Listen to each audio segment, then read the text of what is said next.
Kaya you cannot claim sinless perfection as long as you are still not glorified, mga kapatid.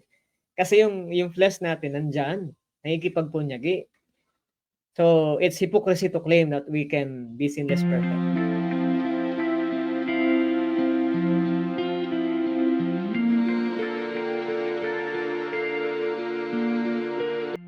Be ye therefore perfect, even your Father who is in heaven is perfect.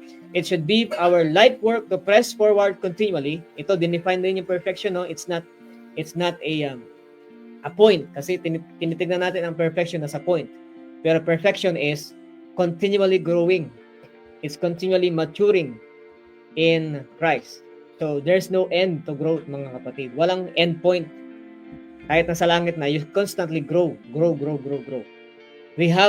It should be our life work to press forward continually toward the perfection of Christian character.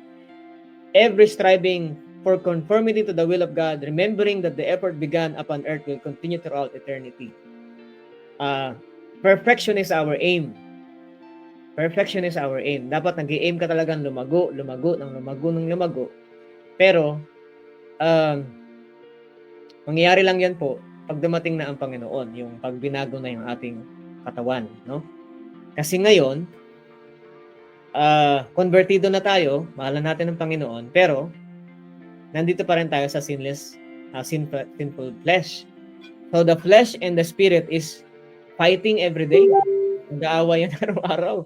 Kaya nakikipaglaban ka sa sarili mo araw-araw. So, nung wala ka sa Panginoon, nagdo-dominate yung sariling likas. Nagdo-dominate. Ngayon na nasa Panginoon ka na, nagdo-dominate na yung spiritual nature, yung pag-ibig ng Panginoon. Yun na yung mas mataas. Pero it doesn't mean na wala na yung dati mong likas. Nandyan yun. It reside, but it doesn't preside. Yan. Nandyan siya, pero hindi na siya ang presidente. Residente na lang siya.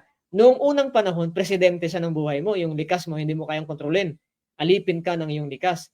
Pero nung nakilala mo na ang Panginoon, meron ka ng overcoming strength.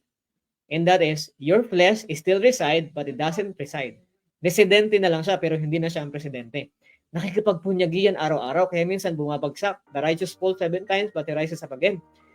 So that fight will continue as long as you live. Every day you have to conquer yourself by the grace of God.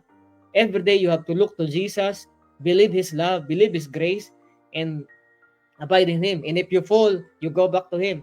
If you fall, you go back to Him. Because that fight will continue on as long as we live. Kaya you cannot claim sinless perfection as long as you are still not glorified, mga kapatid. Kasi yung flesh natin nandyan, nakikipagpunyagi. So, it's hypocrisy to claim that we can be sinless perfect. And then, but when Jesus comes, your body will be glorified. So, wala na. You are totally, spiritually, talagang kompleto na. Wala na pong taint ng karumihan. And then, that's the time that we are sinless perfect.